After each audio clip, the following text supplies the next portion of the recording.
Shalom Bapak Ibu, Saudara-saudara, semua jemaat GKE Langkai dan warga jemaat di mana saja berada yang mengikuti ibadah hari ini, Minggu 26 Juli 2020 di rumah masing-masing. Salam dalam kasih Tuhan Yesus Kristus. Hari ini kita masih beribadah dalam suasana di tengah pandemi COVID-19. Liturgi yang kita pergunakan adalah liturgi virtual model 1 yang telah disampaikan oleh Majelis Sinode GKE. Kita bersyukur meskipun dalam situasi seperti ini, kita masih diberi kesempatan untuk bersekutu dengan Tuhan. Marilah kita mengikuti ibadah ini dengan hikmat oleh pertolongan Tuhan. Kita memulai ibadah kita, jemaat dimohon berdiri. Kita memuji nama Tuhan dari pelengkap kidung jemaat nomor 7, bait 1 dan 2. Bersyukur pada Tuhan.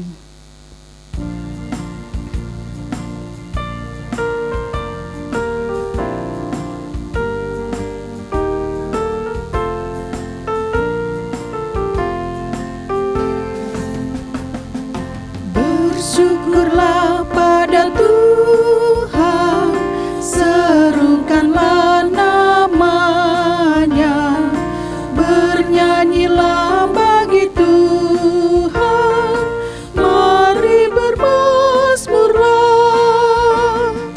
Pujilah Tuhan hai jiwaku, pujilah namanya.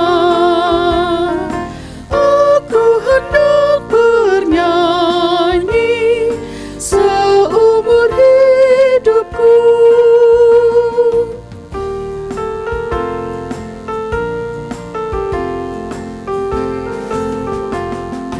Hatiku siap ya Tuhan, bernyanyi dan bermazmur, karena Engkau maha baik, setia dan benar. Pujilah Tuhan hai jiwaku, pujilah namanya. Aku hendak bernyanyi seumur hidupku.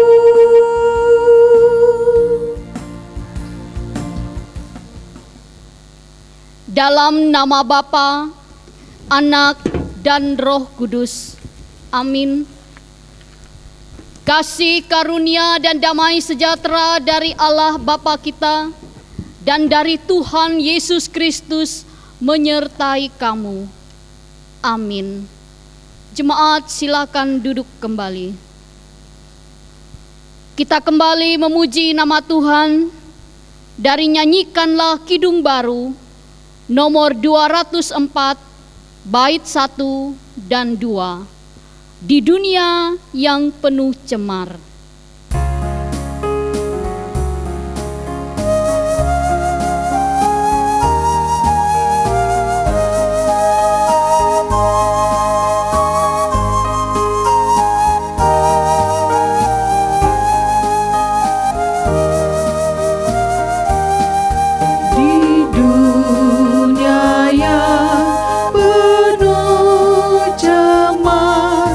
Antara sesat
Marilah kita merendahkan diri di hadapan Tuhan, mengaku dosa dan mengucap syukur dalam doa. Kita berdoa. Tuhan Maha Mengasihi, kami mengucap syukur atas segala berkat dan penyertaan-Mu telah melayakkan kami untuk datang kepadamu. Kami sadar bahwa banyak perbuatan buruk yang telah kami perbuat, yang disengaja dan tanpa sengaja, kepada diri sendiri, orang lain, dan kepadamu. Kami bersyukur Engkau selalu mau mendampingi serta menyertai kami dalam hidup, meski kami banyak kesalahan. Engkau mau membimbing kami dan menyadarkan kami untuk segera melakukan pertobatan. Pada saat ini kami mengaku dosa dengan segala kerendahan hati. Ampunilah dan berkatilah kami, ya Yesus, agar tetap berada di jalan-Mu yang benar. Kami percaya bahwa Engkau adalah Tuhan yang Maha Mengampuni. Di tengah pandemi COVID-19 yang tengah melanda kami, mengingatkan betapa lemah dan fananya hidup kami. Kuatkan dan teguhkan iman kami, serta beri hikmat dalam menghadapi pandemi ini. Kami bersyukur karena kasih-Mu yang tiada terbatas itu telah memungkinkan dan melayakkan kami untuk berbakti kepadamu hari ini. Kiranya pujian, doa, dan firman-Mu menjadi berkat untuk hidup kami. Kami berdoa di dalam nama Tuhan Yesus, Juru Selamat kami. Amin. Firman Tuhan yang akan kita dengar dan kita renungkan sesuai dengan Almanak Nas Gereja Kalimantan Evangelis, yaitu terdapat di dalam kitab Injil Matius pasal 13 ayat 31 sampai 33 dan ayat 44 sampai 52. Sebelum kita membaca dan kita merenungkan firman Tuhan, mari kita berdoa. Ya Bapa, terima kasih. Saat ini kami akan membaca dan mendengarkan firman-Mu. Penuhi kami dengan kuasa Roh Kudus, supaya kami bisa merasakan kehadiran-Mu. Kami ingin firman-Mu hidup di dalam kehidupan kami. Tolonglah kami agar mampu merenungkan dan melaksanakan firman-Mu, dan menjadi penuntun pada jalan hidup kami. Dalam nama Tuhan Yesus firman yang hidup, kami serahkan pemberitaan firman ini. Amin. Injil Matius pasal 13 ayat 31 sampai 33, ayat 44 sampai ayat 52, yang demikian bunyinya. Perumpamaan tentang biji sesawi dan ragi.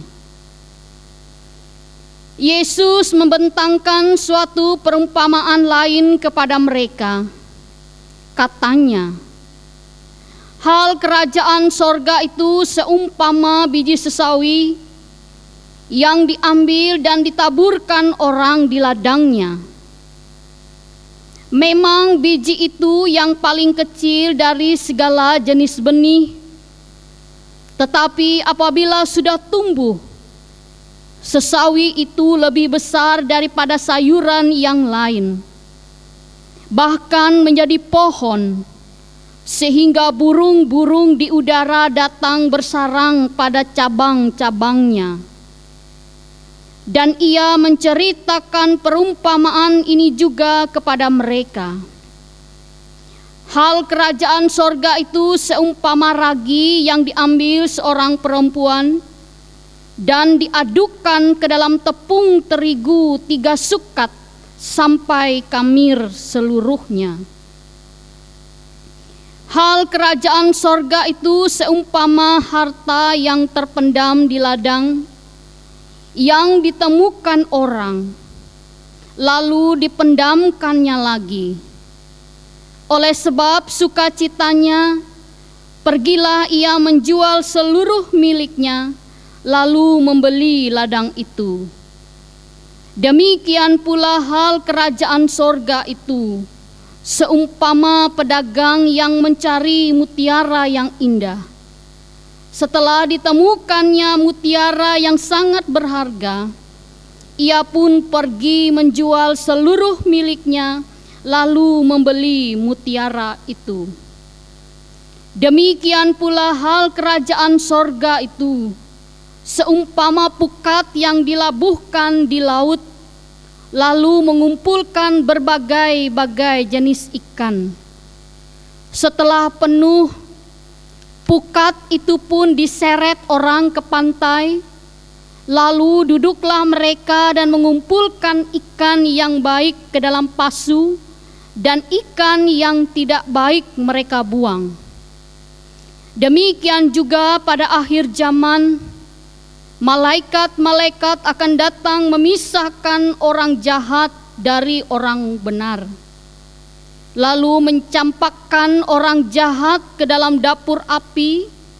Di sanalah akan terdapat ratapan dan kertakan gigi. Mengertikah kamu semuanya itu? Mereka menjawab, ya, kami mengerti. Maka berkatalah Yesus kepada mereka, karena itu setiap ahli Taurat yang menerima pelajaran dari hal kerajaan sorga itu seumpama tuan rumah yang mengeluarkan harta yang baru dan yang lama dari perbendaharaannya. Tuhan Yesus berkata, yang berbahagia ialah mereka yang mendengarkan firman Allah dan yang memeliharanya. Amin. Shalom Bapak Ibu, saudara-saudaraku yang diberkati oleh Tuhan. Dari nas yang sudah saya baca tadi untuk kita, saya mengambil 3 hal sebagai refleksi kita. Yang pertama, Yesus mengajar melalui perumpamaan. Dalam Kamus Besar Bahasa Indonesia, perumpamaan artinya perbandingan, ibarat yang diandaikan. Sedangkan dalam Kamus Alkitab, perumpamaan berarti sesuatu kiasan yang ada di alam ini, merupakan kiasan dari mana diambil ibaratnya. Bapak Ibu saudara-saudaraku yang diberkati oleh Tuhan, Yesus mengajar melalui berbagai macam cara atau metode agar memudahkan para pendengar untuk memahami maksud yang ingin disampaikan dengan mengambil contoh dalam kehidupan sehari-hari masyarakat Israel pada waktu itu. Beberapa contoh yang digunakan oleh Yesus dalam menyampaikan firman Allah, misalnya tadi melalui perumpamaan dan kemudian metode-metode lain seperti tanya jawab, ceramah, diskusi, dialog, studi kasus, seperti 2 macam dasar dalam Injil Matius pasal 7 ayat 24 sampai 27 itu merupakan metode studi kasus yang dipakai oleh Yesus, dan masih banyak lagi metode-metode lain. Semuanya itu dipakai oleh Yesus untuk menyampaikan firman Allah, baik melalui kata dan perbuatannya. Hal yang kedua dari nas kita ini adalah Yesus berbicara tentang kerajaan sorga. Penulis Injil Matius agak segan menyebut atau mengenakan istilah Allah dalam tanda petik.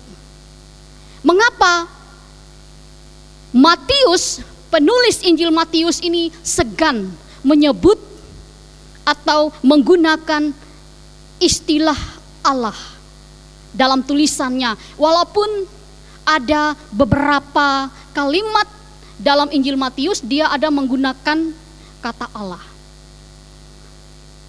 Karena kata Allah itu dalam tanda petik adalah sangat sakral sekali. Oleh sebab itu dalam kitab Injil Matius ini dia tidak menggunakan kata kerajaan Allah, tetapi menggunakan kata kerajaan sorga. Yang kedua-duanya sama maksudnya. Bapak, Ibu, saudara-saudaraku yang diberkati oleh Tuhan, kerajaan sorga yang kita bayangkan adalah tempat yang indah, tempat yang megah, yang tak tertandingi. Konsep kerajaan Allah atau konsep kerajaan sorga itu sudah ada dalam perjanjian lama atau sejak zaman perjanjian lama. Sejak berabad-abad para nabi dalam perjanjian lama telah menubuatkan bahwa akan datang seorang raja perkasa. Dalam Yesaya pasal 11 ayat 4, pasal 63 ayat 1 sampai 6. Orang Yahudi dalam perjanjian baru sangat mengharapkan Yesus sebagai raja mereka. Raja secara duniawi, yang dalam pemikiran mereka Yesus menjadi raja akan mengalahkan musuh Israel, khususnya orang Roma atau bangsa Romawi yang pada saat itu sedang berkuasa. Mesias dalam pemikiran orang Yahudi adalah raja yang akan membebaskan mereka dari penjajahan Romawi. Oleh sebab itu ketika orang Yahudi ingin menjadikan Yesus sebagai raja, maka Yesus menyingkir dari mereka. Dalam perjanjian baru lebih jelas ajaran Yesus tentang kerajaan sorga atau kerajaan Allah. Dan memang pada saatnya Yesus pun akan menjadi raja, tetapi bukan raja duniawi yang dibayangkan oleh orang-orang Yahudi pada saat itu, tetapi menjadi raja sorgawi yang memerintah sorga. Bapak, Ibu, saudara-saudaraku yang diberkati oleh Tuhan, para murid Yesus pun pada saat itu belum memahami ajaran Yesus tentang kerajaan sorga. Tetapi Yesus ingin mengingatkan mereka tentang tugas pemberitaan Injil, karena melalui pemberitaan Injil itulah kerajaan sorga hadir. Dan pada kitab Kisah Para Rasul pasal 6 ayat 6 sampai 8 di situ dikatakan, maka bertanyalah mereka yang berkumpul di situ, Tuhan, maukah engkau pada masa ini memulihkan kerajaan bagi Israel? Jawabnya, engkau tidak perlu mengetahui masa dan waktu yang ditetapkan Bapa sendiri menurut kuasanya. Tetapi kamu akan menerima kuasa kalau Roh Kudus turun ke atas kamu, dan kamu akan menjadi saksiku di Yerusalem dan di seluruh Yudea dan Samaria dan sampai ke ujung bumi.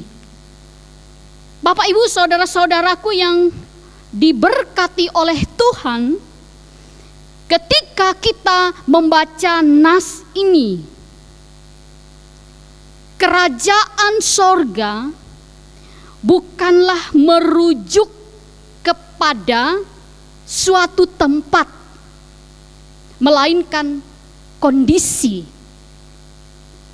Kerajaan sorga sudah ada,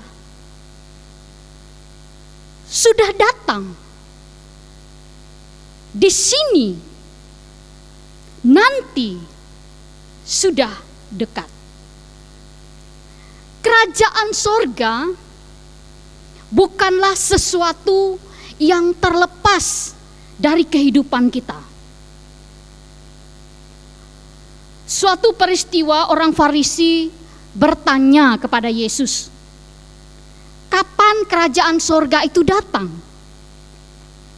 Yesus menjawab, kerajaan Allah tanpa tanda-tanda lahiriah. Juga orang tidak dapat mengatakan, lihat, ia ada di sini, ia ada di sana. Sebab sesungguhnya kerajaan Allah ada di antara kamu. Lukas pasal 17 ayat 21. Yesus mengabarkan kerajaan sorga melalui cara atau pekerjaan konkret, melalui pelayanan yang ia lakukan. Misalnya ia membangkitkan orang mati, menyembuhkan orang sakit, dan pelayanan-pelayanan lainnya dalam rangka ia menghadirkan kerajaan Allah di muka bumi. Dalam keseharian kehidupan para pendengar pada saat itu,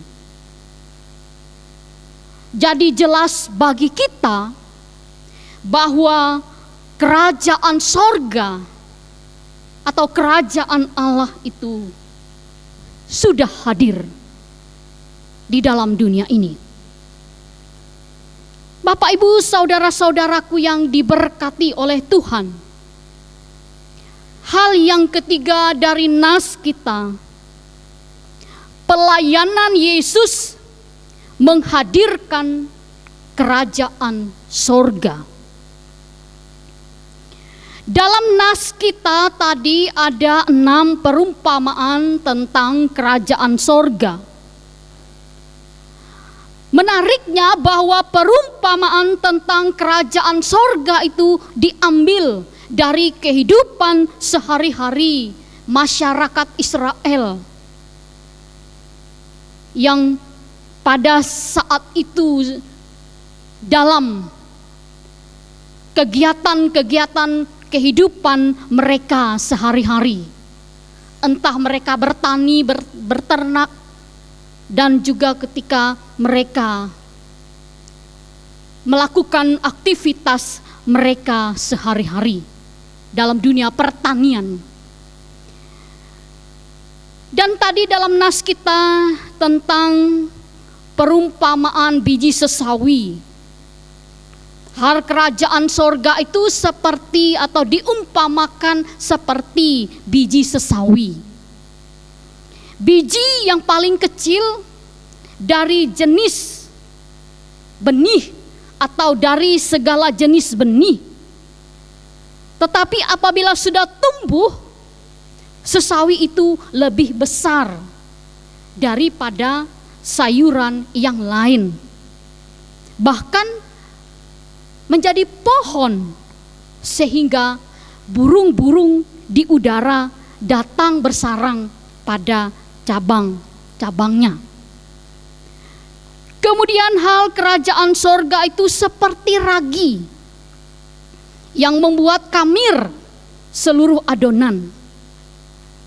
Kemudian seperti harta terpendam di ladang, seperti seorang pedagang yang mencari mutiara yang indah.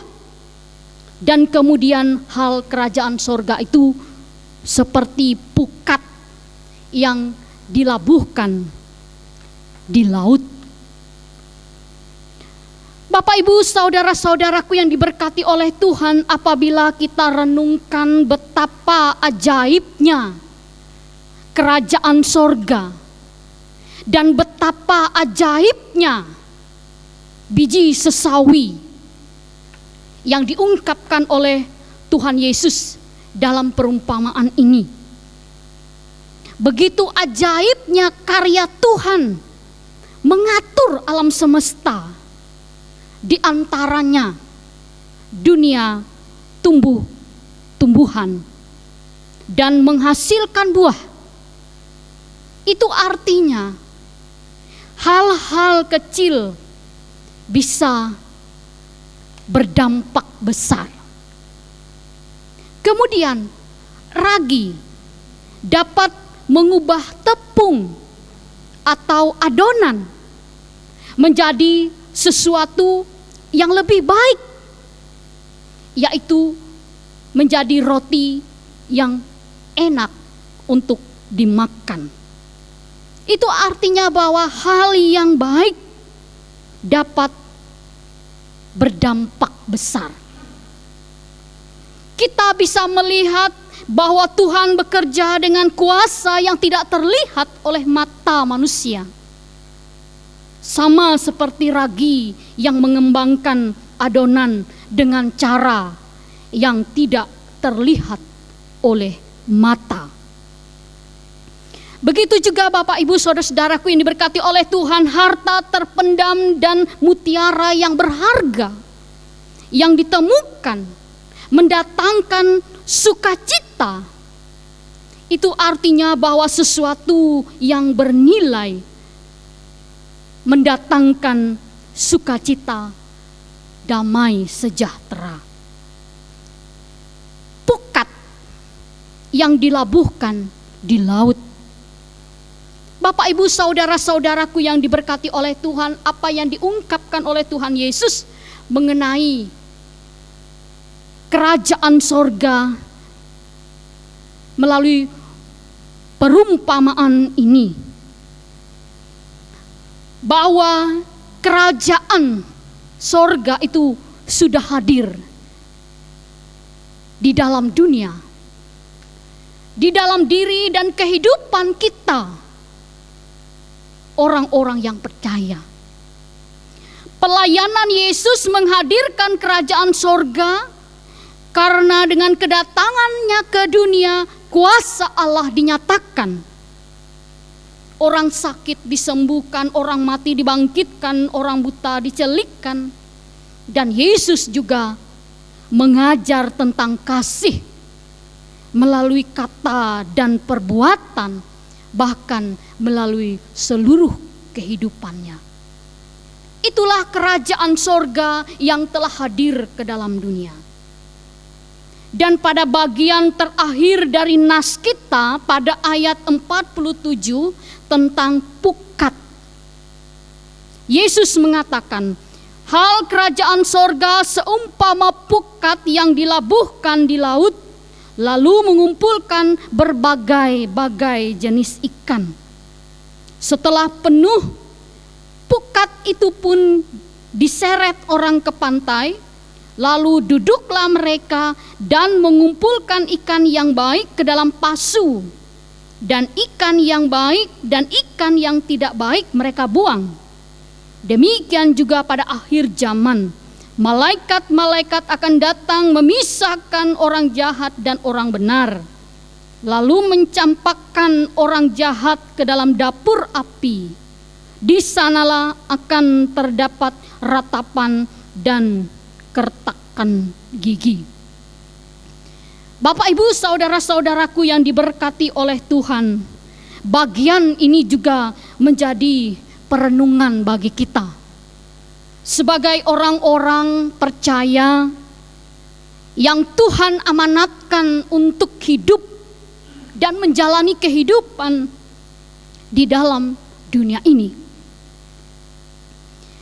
Dunia kita ini ibarat laut, dan manusia ibarat ikan-ikan yang kecil dan ikan-ikan yang besar, yang bergerak memberitakan firman Tuhan seperti menebarkan pukat ke laut untuk menangkap sesuatu di laut untuk kemuliaan Allah Bapa yang berkuasa atas laut. Pukat itu mengumpulkan segala macam tangkapan yang ada di laut. Ada saatnya pukat itu akan ditarik ke pantai, dan ada pemisahan antara ikan yang baik dan ikan yang tidak baik. Yang baik akan disimpan, yang busuk akan dibuang. Kalau kita renungkan di dalam kehidupan kita sebagai umat ciptaan Allah, Yesus sudah menghadirkan kerajaan sorga melalui pelayanannya dan juga melalui pengajaran-pengajarannya. Kita diingatkan bahwa pada saatnya nanti akan ada pemisahan antara orang jahat dan orang benar. Sebagai anak-anak Tuhan dan sebagai orang-orang yang percaya, tentunya kita ingin menjadi orang baik dan menjadi bagian di dalam kerajaan sorga di mana Allah memerintah sebagai raja. Kita ingin menjadi orang baik dan menjadi orang yang diselamatkan oleh Tuhan. Oleh sebab itu, kalau kita ingin menjadi orang baik, seperti ikan yang baik yang dimasukkan ke dalam pasu, maka kita harus mau dibentuk oleh Tuhan. Seperti bejana yang dibentuk oleh seorang tukang periuk. Ada saatnya mungkin ketika dibentuk oleh Tuhan, ada banyak hal yang kita rasakan, kita alami dalam kehidupan kita ketika Tuhan membentuk kita. Ada banyak tantangan, ada banyak pergumulan dan lain sebagainya. Tetapi itulah cara Tuhan membentuk kita. Tuhan pasti akan menolong kita agar kita menjadi orang yang baik. Hidup di dalam kasih Tuhan. Karena kita sebagai manusia memang kita memiliki keterbatasan, kekurangan dalam menjalani kehidupan, tidak lepas dari segala kesalahan. Tetapi Tuhan terus bersedia mengampuni kita. Bapak, Ibu, saudara-saudaraku yang diberkati oleh Tuhan, orang jahat dalam firman Tuhan ini akan dicampakkan ke dalam dapur api. Di sanalah akan terdapat ratapan dan kertakan gigi. Memang sangat mengerikan apabila kita mendengar nasihat firman Tuhan ini. Tetapi kita diberi hikmat oleh Tuhan untuk bisa menjalani kehidupan dengan tuntunan dan penyertaan Tuhan. Pada ayat 51, Yesus bertanya kepada para pendengar dan juga kepada para muridnya pada saat itu. Yesus bertanya, "Mengerti kamu semuanya itu?" Mereka menjawab, "Ya, kami mengerti." Bapak, Ibu, saudara-saudaraku yang diberkati oleh Tuhan, semoga kita semua adalah orang-orang yang mengerti apa yang disampaikan Tuhan Yesus kepada kita melalui pengajarannya. Tidak hanya sebatas mengerti, tetapi juga kita belajar untuk melakukannya. Tidak hanya sekedar tahu, tetapi belajar mau melakukan apa yang Tuhan sampaikan kepada kita. Subtema kita bulan Juli ini, melayani dengan ketulusan hati dan motivasi yang murni. Artinya melayani dengan kesungguhan hati, keikhlasan, kejujuran yang timbul dari dalam diri untuk mencapai tujuan yang positif. Teruslah kita bertumbuh, berakar, dan berbuah di dalam kasih Tuhan. Tuhan memberkati kita. Amin.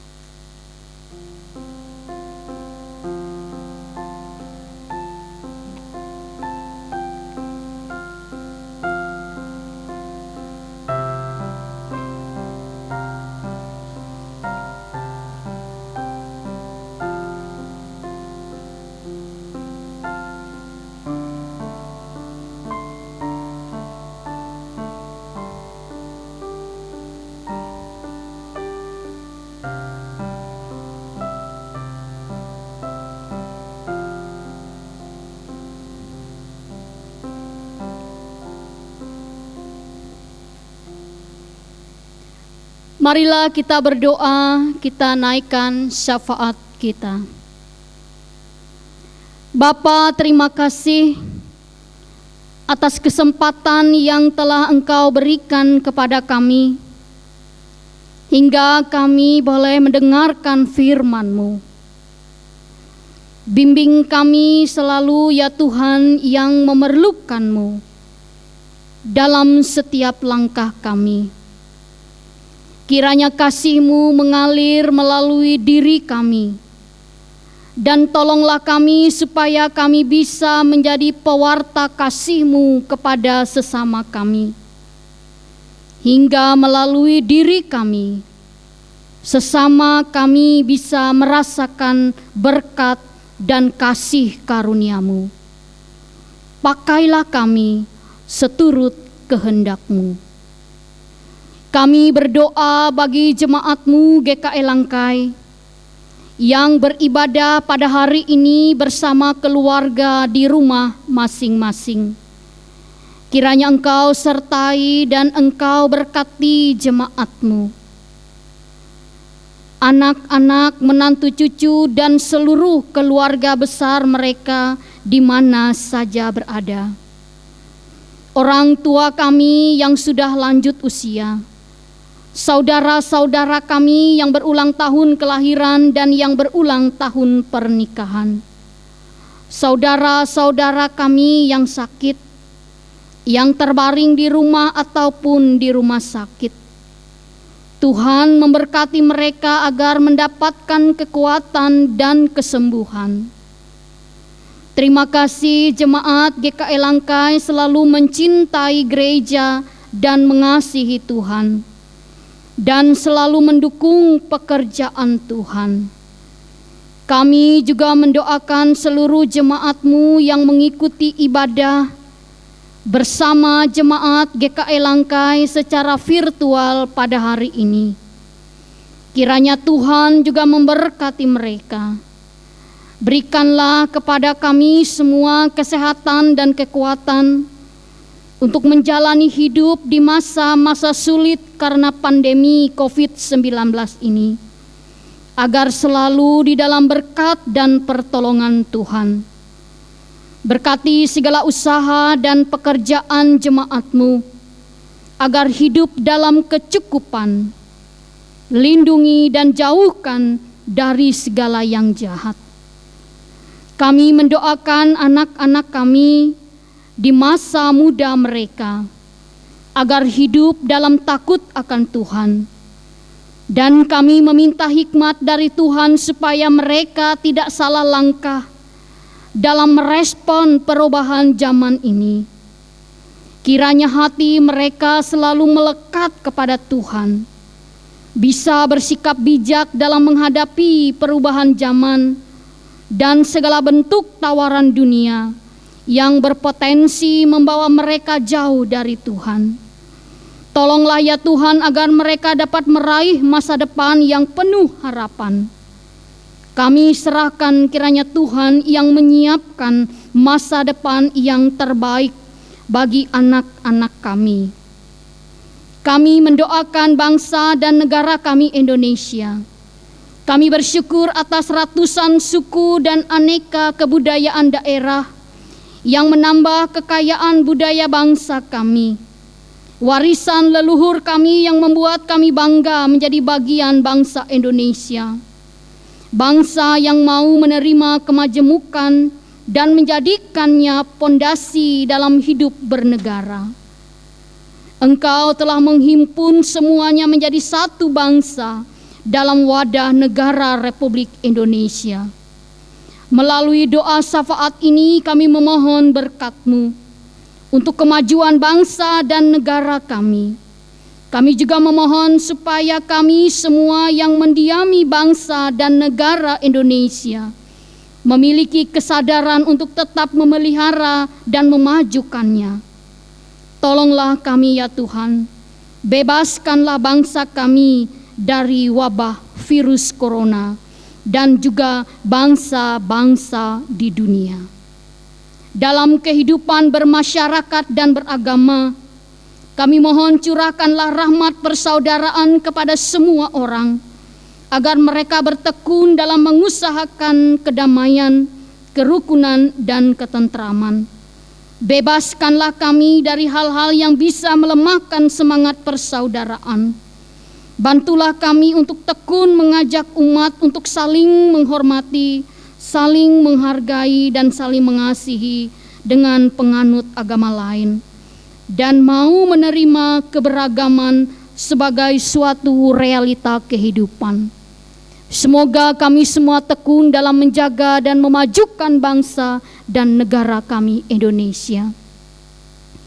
Kami mendoakan para pemimpin bangsa, semoga mereka bisa menjalankan tugas mereka dengan baik.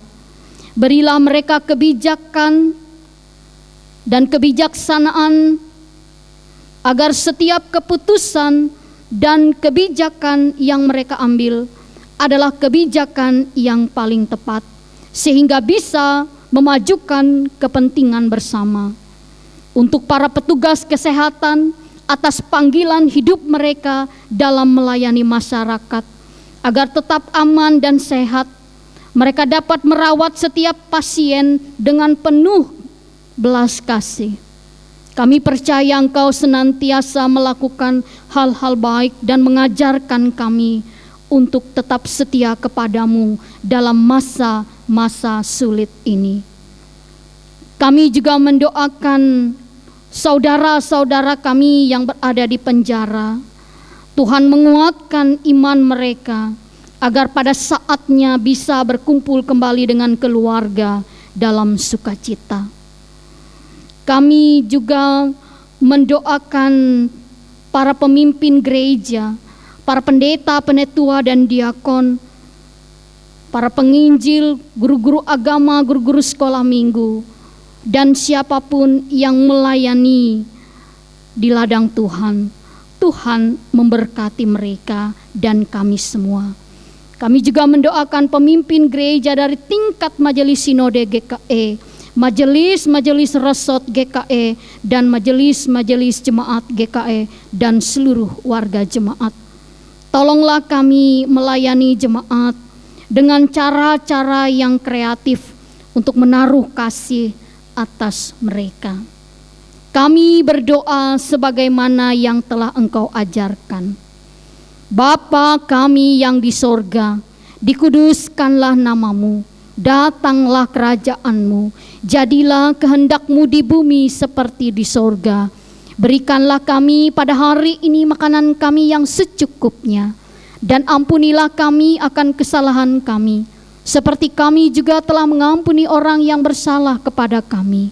Dan janganlah membawa kami ke dalam pencobaan, tetapi lepaskanlah kami daripada yang jahat, karena Engkaulah yang mempunyai kerajaan dan kuasa dan kemuliaan sampai selama-lamanya. Amin.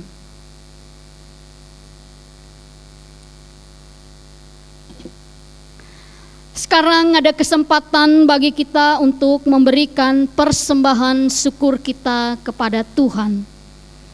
Dengarkanlah nas persembahan dari Mazmur pasal 54 ayat 8 dan 1 Tawarikh pasal 29 ayat 17a. Dengan rela hati aku akan mempersembahkan korban kepadamu, bersyukur sebab namamu baik ya Tuhan. Aku tahu ya Allahku, bahwa Engkau adalah penguji hati dan berkenan kepada keikhlasan. Maka aku pun mempersembahkan semuanya itu dengan sukarela dan tulus ikhlas. Mari kita berdoa.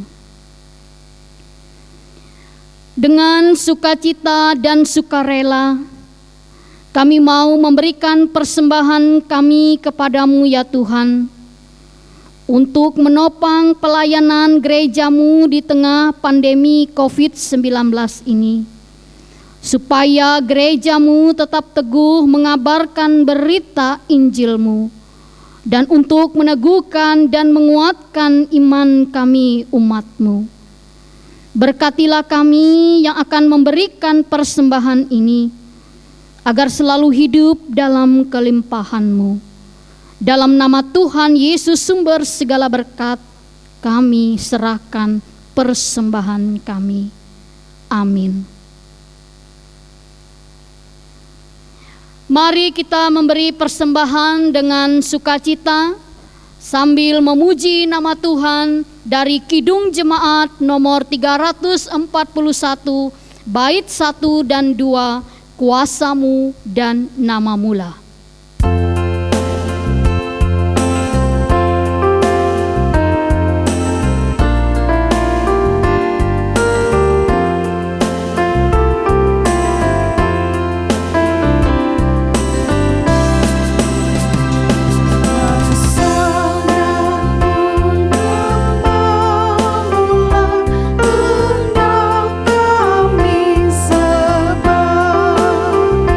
Dan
Marilah kita berdiri bersama-sama dengan sekalian orang percaya dari segala masa dan tempat.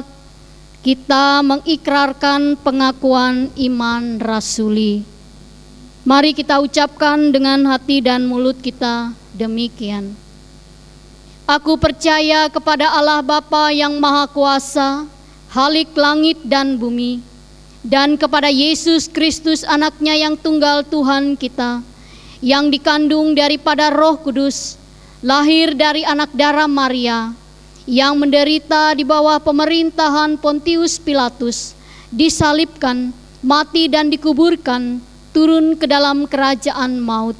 Pada hari yang ketiga bangkit pula dari antara orang mati, naik ke sorga, duduk di sebelah kanan Allah Bapa yang Maha Kuasa, dan akan datang dari sana untuk menghakimi orang yang hidup dan yang mati. Aku percaya kepada Roh Kudus, gereja yang kudus dan am, persekutuan orang kudus, pengampunan dosa, kebangkitan daging, dan hidup yang kekal.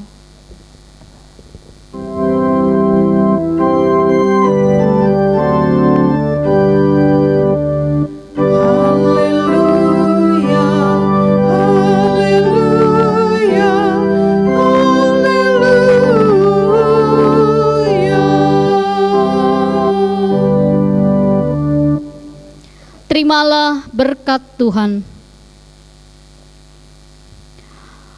Tuhan memberkati engkau dan melindungi engkau. Tuhan menyinari engkau dengan wajah-Nya dan memberi engkau kasih karunia. Tuhan menghadapkan wajah-Nya kepadamu dan memberi engkau damai sejahtera.